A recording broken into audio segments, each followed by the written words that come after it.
So welcome to our inspiring teaching workshop. Today we have with us Professor Isaac Calvert, who's coming to us from Educational Leadership. Isaac he did his bachelor's degree in music, from what I understand, that's right. Interestingly, before going on to get a PhD in instructional psychology and technology from BYU. And then you were at Oxford pursuing a doctorate in education as well, I presume? Yep. Okay. Yeah, education, philosophy, and religions. It's a little bit more complex. Isaac has kind of interesting background, has done work and spent time in Jerusalem and the Middle East, and brings some really interesting perspectives. He works on the FGEC, the Faculty General Education Council, and has been really valuable on that council in helping to ground the council in just really good research on education and best practices in education from the perspective of someone who specializes in questions of pedagogy. Likes running, hunting for antique furniture, woodworking, all these things. It's been a while, but yeah, I'll take it. Well, thanks for being with us here today, Isaac, and we'll kind of turn the time over to you. Great. Awesome. Hi, everybody. Should we take a second to make sure everybody knows everybody for a second? I'm Isaac. You just heard way too much about me. I'm Melissa Buckley. I'm so happy to be here. She works in John Rosenberg's office. Susan Root. You guys all know Susan probably. Yeah. Riley Nelson, I'm a biologist. Cool. Julie Swallow from the Center for Teaching and CTM. Learning. And that's Chip. And I'm Chip Oscarson here. Cool. Okay. Well, just to begin, I just have felt in preparing this kind of discussion to start by bear my testimony about a couple of things. To begin by saying that by both study and faith, I have received confirming revelation of the Restored Gospel's testimony that learning is sacred, that all learning has the capacity to be sacred. And that means a lot of things, but mostly it means that God can assist actively in that learning to make it something other than it would have been without his active involvement. And that other than it would have been usually means better in ways that he knows. So I'm hoping we can have this more of a discussion, just like me talking at you guys. But we're going to talk about three basic things today, and just like the implications these ideas from Doctrine and Covenants have for us as teachers at this university. This comes out of a 6-month-long research project I did with a student, an undergraduate who just graduated. She's now going to London for grad school. We did an exhaustive textual analysis of the whole of the Doctrine and Covenants, and found every word that had to do with teaching, learning, knowledge, truth, and looked for themes and tried to figure out what it was saying. So we're going to talk about everything we found. We're going to talk about maybe three things. So the first one is we're going to talk about the nature of truth as described in the Doctrine and Covenants. Second, the preconditions for its attainment. And third, that the truth of the Doctrine and Covenants as described in the Doctrine and Covenants is imminently perishable. So to begin, Doctrine and Covenants, like a lot of restoration scripture, describes truth in two ways. One is propositional and one is ontological. And propositional just means truth is knowledge of things as they are. It's something that you can say, something you write down, something you share with people verbally or pictorially somehow, right? It's like a thing that you can know about, that you can assess relatively easily compared to the other one. Ontological truth, or truth that you can be, is seen as the fulfillment of this propositional truth. So truth that you can know and write down and say is seen as kind of truth in embryo, preparatory truth, to the truth that you can become and be. This is not just in Doctrine and Covenants, this is the Book of Mormon, this is the New Testament. Jesus consistently tells us that he is truth. He is the light of truth. He is the spirit of truth.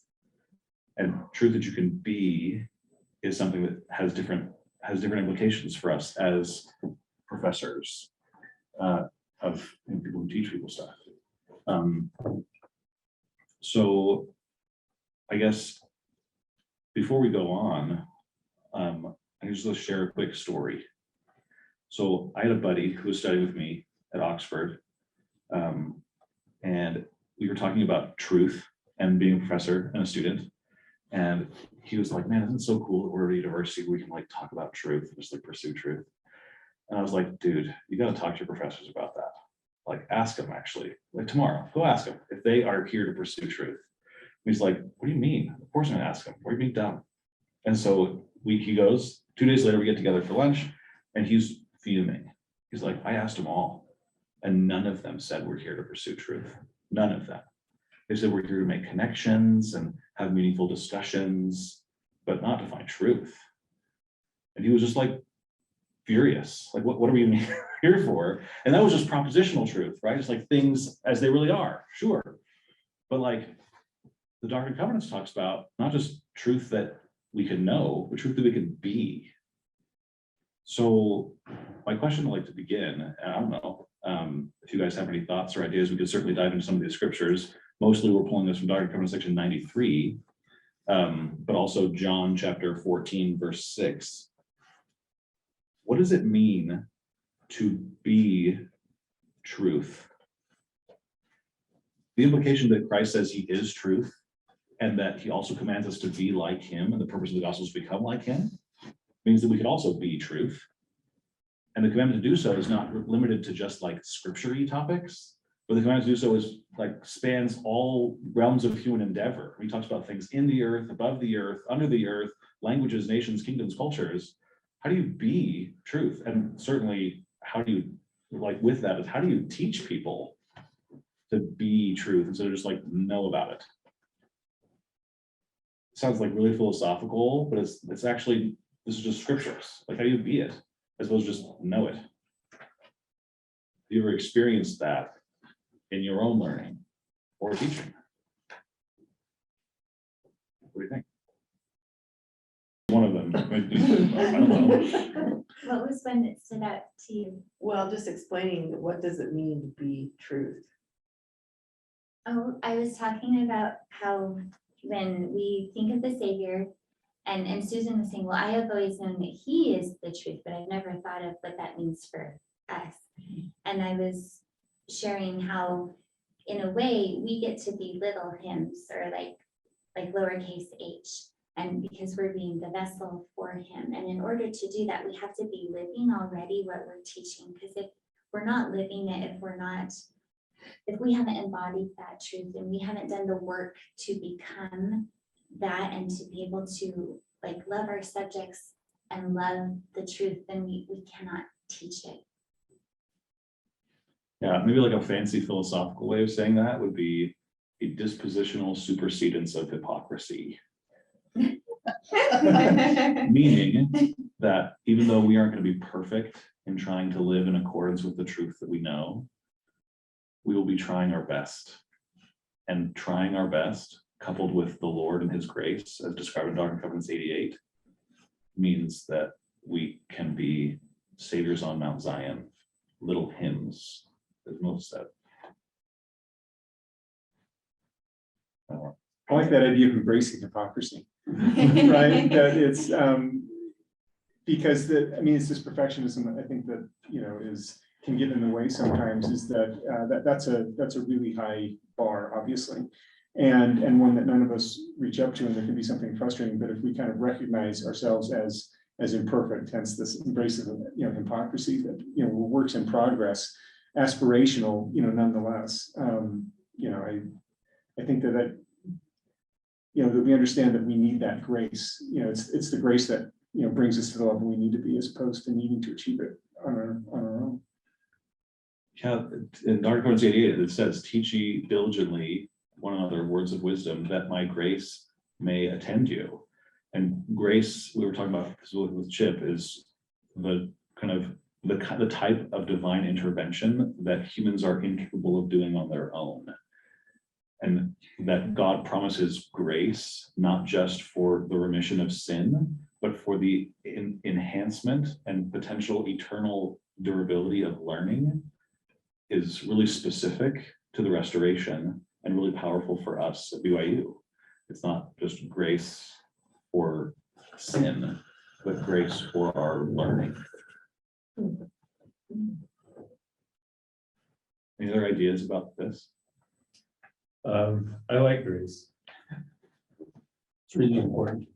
But what we're trying to, how do we move from grace as some sort of nebulous helper thing that we don't control to making observations that are closer to some objective reality. Yeah. And if we're always skidding around in the grace world, then we don't need to accept. Maybe I'm not saying we don't need to accept that I'm looking out there and there's a tree, and I'm feeling the force of gravity on my tail end right now. Yeah. I don't know exactly what my students are coming after today's and other discussions, what my students are actually coming into the classroom with on their idea of what truth is.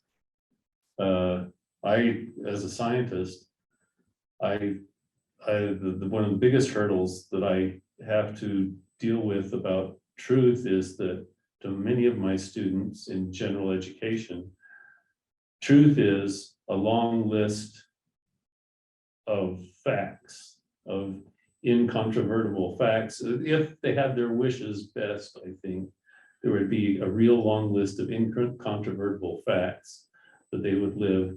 And they're tired of learning facts because it's hard. But that's only the propositional truth, right? I mean, the facts. And if it stays, and I think it's maybe what you're getting at, right, too, is that if it stays that the students come out of the experience unchanged, right? It's a memorized list. It's something that's detached and at arm's length, as opposed to something that has altered how they are in the world, right? How their relationship with God and with other people and with, everything around them. So Jennifer asked me to, at the end of our discussion. What? Julie. No, okay, no, so there's Julie, Jennifer, and Jen. Oh, okay, sorry. So now we have facts. There's some facts. Okay. They really are. So in my relative truth, you are Jennifer. There's something to be said there. Anyway, you asked about climate change. And so I hope when I have to introduce the ideas of climate change and how much of that is truth or whatever, that I can explain this to people that brings in other ways of knowing other than some sort of objective truth of science, that there's a consensus among scientists of some objectivity involved. So I'm still propositional probably, Mhm. but if I can explain this, and I have this six-point scale where they can either are fearing climate change or dismissing climate change and everything in between.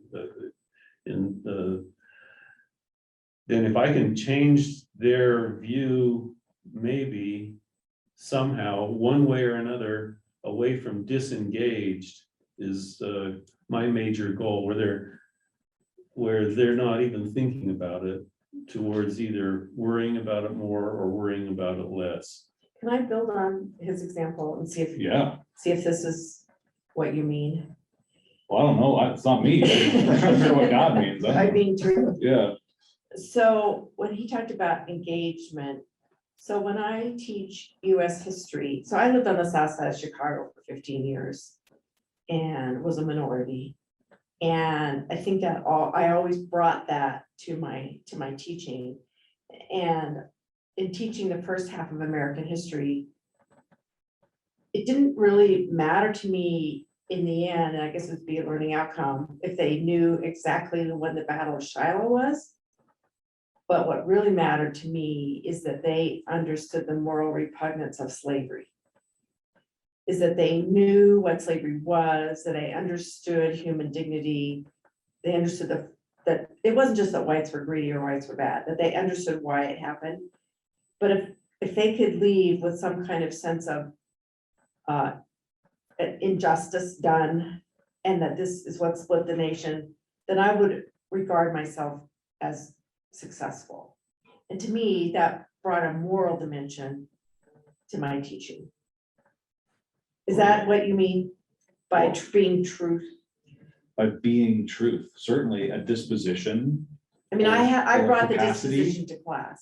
sure, and if they develop a disposition or a level of engagement or concern, that's part of their ontology, their being, and so I think that would be part of what it means to be truth.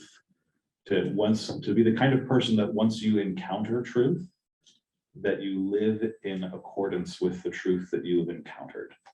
As long as people have that disposition, nothing can go eternally wrong, it seems.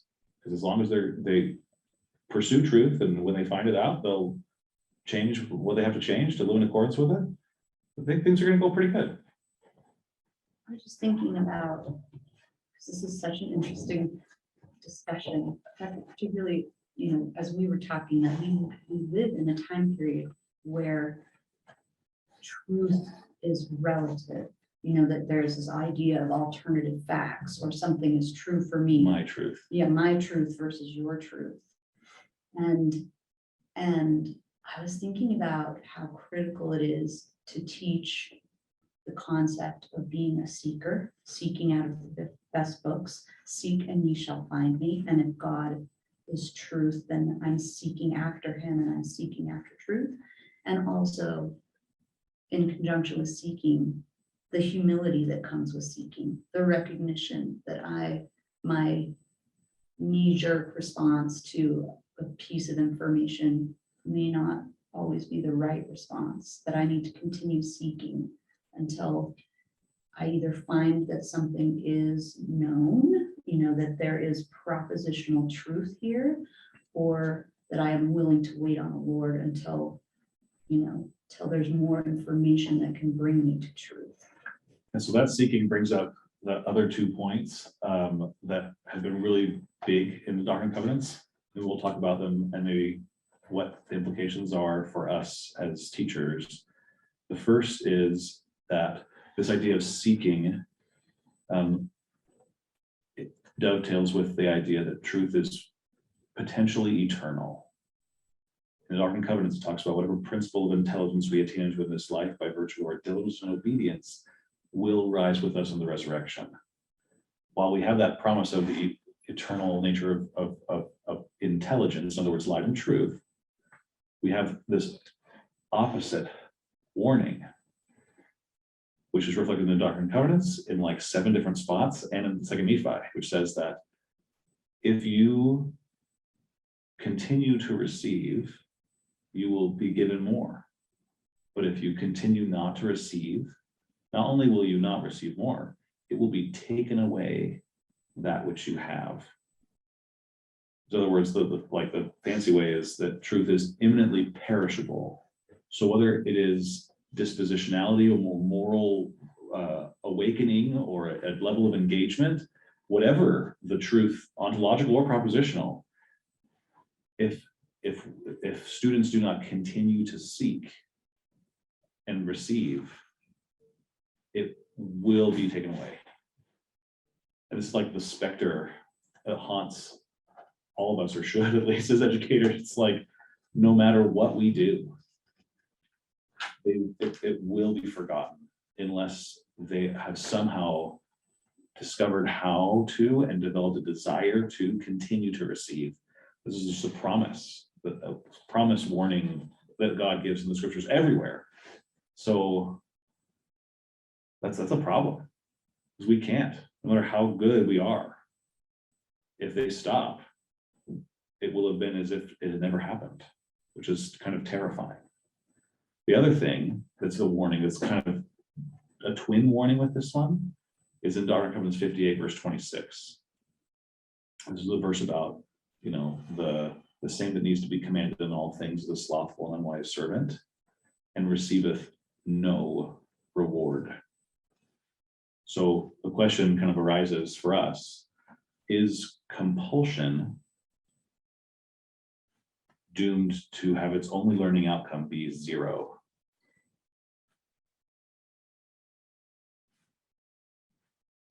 God, like Julie was saying, God gives us invitations, seek and you shall find, draw near unto me and I will draw near unto you. There are these invitation, promise dyads all over the Doctrine and Covenants that say, I'm going to invite you to do this thing. And if you act to do it, I will do so much for you. But unless and until you do that, I kind of not only like won't, it's like I can't, I really can't. It's like I'm not able to. So these two things are kind of freaking me out when it comes to designing, being part of this GE design process. It's like, on the one hand, we have this promise of this eternal ontological truth that can be with us for all eternity. But we also have this promise that if students don't continue to seek and receive, it will be taken away even that which they have, and that the person who is compelled in all things receives no reward. So maybe, I don't know. So compulsion is what GE is all about.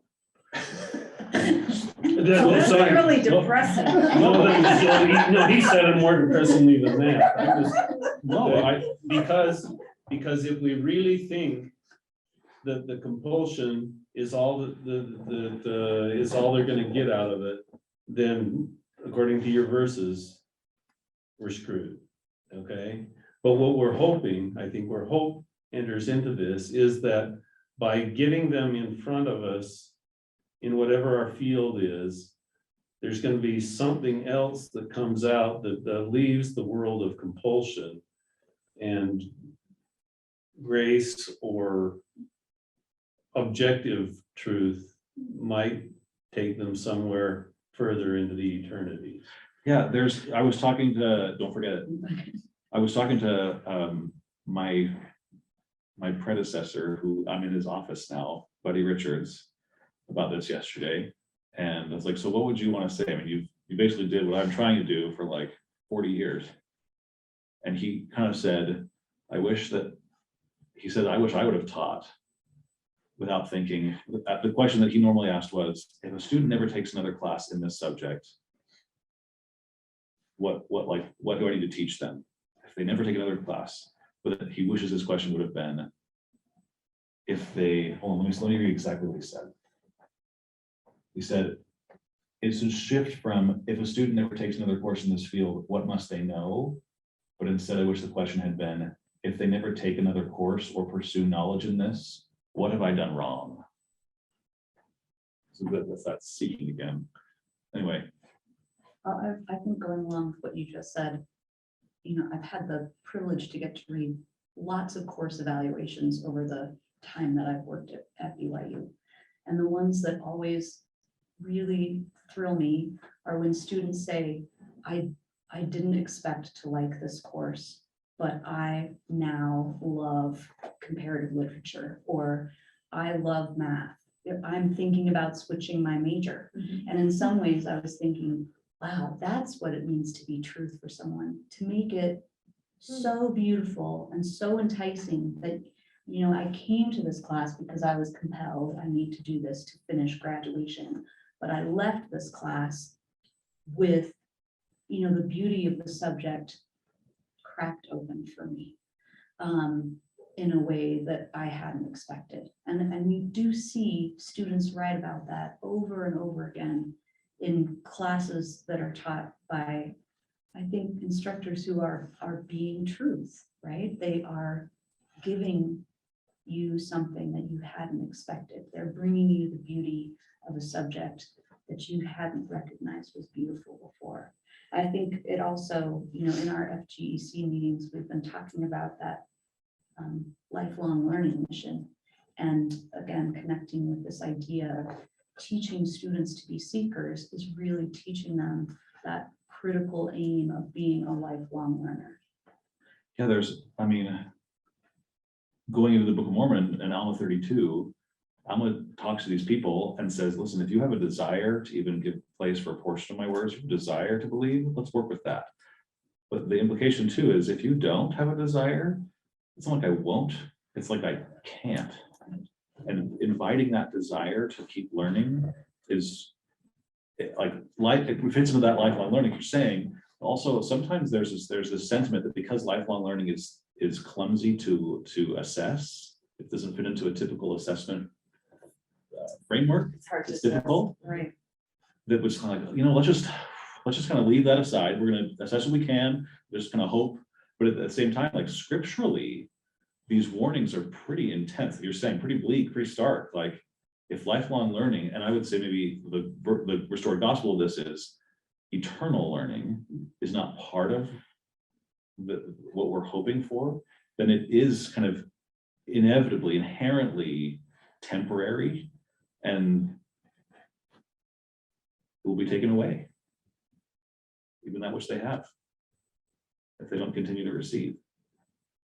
I mean, am I interpreting this wrong? Please tell me if I am, because it's really scary. One thing you're saying, I just want to flip that a little bit. When you talk about in the scriptures about truth and being added upon, it suggests to me this notion of scaffolding. The truths build upon each other. And that is something that we talk a lot about in learning theory, I think.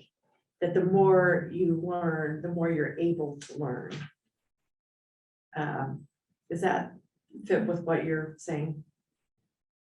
Well, can you give me an example, maybe like more like what is this meaning? Like the more you learn, the more you're able to learn. Therefore, like inviting them to begin to receive is a way of showing them that they can continue. The possibilities are endless, but that knowledge builds upon knowledge. Right. It's not like knowledge is necessarily pieces of rocks that we pick up, but maybe they're strata. Once you master a strata, you can go to the next layer. Yeah, certainly a student who's been awakened to the idea of engaging with climate change, one of Riley's classes, might be more amenable to being invited to care more deeply and engage more deeply with comparative literature or some other subject. Just the spark of awakening that happens in a person for it in one realm of knowledge could certainly apply elsewhere. So why do you take them to the river? First of all, I take them to the river so that they see things that I'm not even talking about. He takes his classes to the river. And the record was this year I had In the river, I think. in is the river. In the I'm sorry, river he takes his class in In the river. was, I think it was 83 down at the motion picture studios this past thing. And It's the most now- well-studied part of the Provo River. yeah, and it's a class of 180. So this on the first week of class with no whatever build up to it or whatever, that they can even change their schedules. I'm expecting to get maybe 10 or 20%, but I got nearly 50% this time. And yet at this point in the semester, I didn't get them. I mean, I don't have them like I often have classes, meaning they're where I want them to be accepting things. I take them to the river because there's more information that can come in seconds there than I can teach in the classroom in the few hours I have. You don't grade them for coming? No, So it's not compulsory. no, it's not compulsory. Well, it's compulsory because they're in biology 100. And there is compulsory because they think it's compulsory that if I don't do everything, I can't get a good grade in this class. Maybe that's not compulsory actually. But like when you say, hey, we're going to the river. I said it's worth It would be a really grade. good idea for you to come to the river if you can do it this Saturday on the first week of class. And some of them won't ever go to the river. And that was what was coming out in some of those scriptures you were talking about. I think that's the hardest thing too, is that like a presentation on the numbers in the premortal councils in heaven would have definitely favored Satan's plan. But like, if you would have done the numbers on God's plan, it's like, well, we're gonna lose a third of you right off the bat. You're not gonna come to the river. And then of those who do come, maybe most of you guys aren't really gonna get it. I mean, if Jesus was assessed on his learning outcomes and how well his students did, none of the 12 even understood about the resurrection. None of them. Maybe John, if we believe his testimony. And the bigger audience said, kill this guy. Yeah, so, I mean, like, if we're not getting 100% of everybody in responding to the invitations, we're in good company. We're not, it's not like, you know. And yet he also taught that we were to get the 100.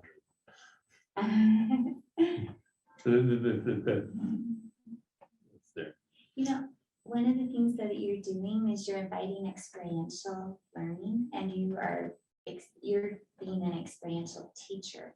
And that's very different than like a compulsion through a dumping of information through a PowerPoint, for example. Like, you're inviting exploration and discovery through experience, and you're inviting them to engage in their own learning. And so in that invitation, their agency now, they get to choose how they're going to learn. And I think we can do that in every subject, even in smaller ways than going to the river. And another part of what I've been thinking about a lot in Doctrine and Covenants 93:24, the definition of truth is knowledge of things as they are, as they were, and as they are to come. And I use that as my like measuring stick of truth at all times. And so like the example that you gave, Susan, with living on the south side of Chicago and bringing in that moral dimension, you are inviting them to see things as they are currently, but through how it was, into the future of how they're going to be. So then you can measure that you are inviting them on a journey of truth. If anybody ever tries to teach me something where not all three are involved, I know that it's not true. I think you said something in our discussion I think was relevant here too, and that is the way that truth demands a response of us, if it is truth. You know, we can't remain neutral in the face of truth. And so, I mean, this notion that we react to it, we conform to it, we then open ourselves up for more understanding and, you know, kind of more light and more truth, you know, to come. But if we don't do that, yeah, I mean, this idea of losing what we even have, I think is kind of interesting in, you know, in this response. But that if it is truth, it demands a response from us, one way or the other. Otherwise, it probably isn't truth. It's something else. And so thinking about that in terms of lifelong learning, that, you know, what is the you know, the after effects of engaging something.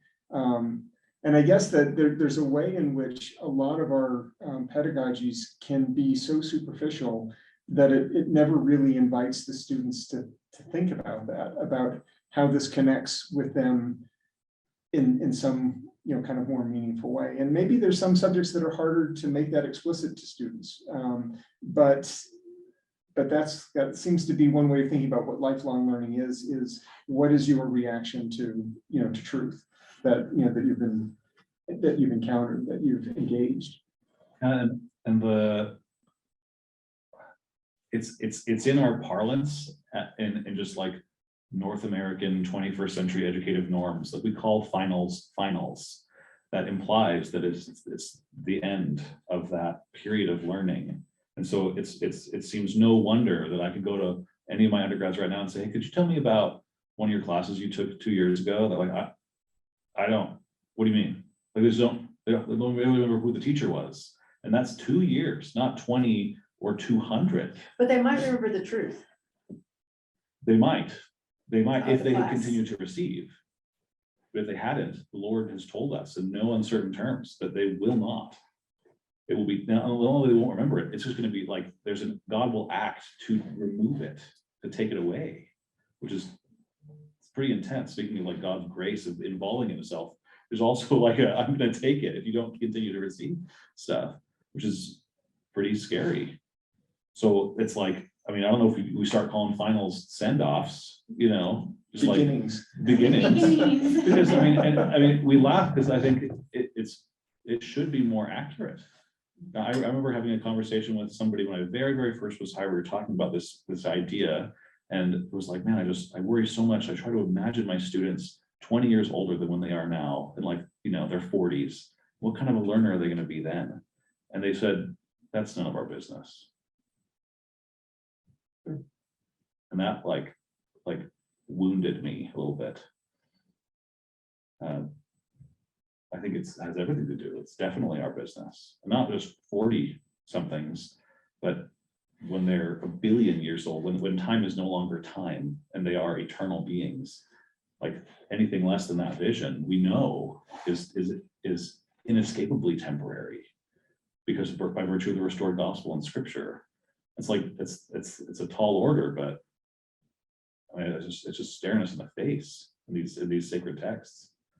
Did you have your hand up?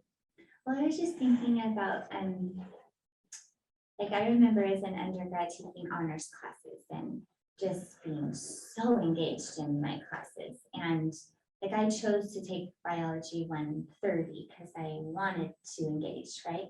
But for those who don't want to engage, I just remember like being in Latin humanities, like I can't remember exactly what it was, but George Hanley was the teacher. And just the way he knew his material, but the way he treated us. And I remember at that moment saying, I won't teach until I can teach like George, or I won't teach until I can teach like Sister Farmer, or I'm not going to be able to teach until I can teach like Brother Sommerfeld, or, you know, these professors that I had that in their subject areas, they were so passionate about it and they invited us to experience with them. Even though, I mean, my Bio 130 was an incredible class, but I don't remember everything, but I do remember how to learn. And so I wonder if there's also just a little bit of that too, that we're learning from others how to learn as well, and that we can always increase our effectiveness in our teaching, but that if we can also see it as it's not all taken away, that some of that scaffolding, some of that line upon line, I mean, we could definitely increase it, and I think we should here at BYU. But I'm just wondering, just thinking about that, like even my anatomy class, like how experiential that was. But my physiology class was super hard, right? But I loved it and I dove in and I couldn't quite understand it the way I could anatomy. But anyway, I just have been thinking about that, of the scaffolding that we're actually creating. I think it has to do with the pedagogies of inviting us to experience the material, the subject in the light of the restored gospel. There's again that invitation response structure that somehow in some fundamental way functions outside of compulsion to a slothful, unwise servant. Making that systemic at BYU is a huge challenge. It would involve just like wild changes and more trust than I think we're ready to give students, maybe. I don't know. But I think that we have a huge asset in that the mission of the university, itself is clearly fixed on this larger picture, right? And that that we have a shared kind of belief in in the power of truth and the necessity of truth. I mean, that puts us in a different position than the professors that you described earlier. Sure, yeah. Or it should. Yeah, I think that we need to kind of be reminded of that sometimes, that it's not our disposition towards our disciplines are not detached and objective any more than our disposition to the gospel is detached and objective, but that we have a kind of passionate commitment to to both that allows them to affect us and to change us and to see them as part of each other. That's a really cool idea. I think we're we're at time probably, right? I'm gonna sign up for your summer seminar. Mm. I think this could go on for a few weeks. It'd be very good. Yeah, thanks for talking so much, guys. I really appreciate us teaching each other, and hopefully we did a little bit of Doctrine and Covenants 88, that by teaching each other words of wisdom, the grace of Christ attended us, and that maybe by virtue of that divine intervention, we can become more than we otherwise would have been on our own. Thank you.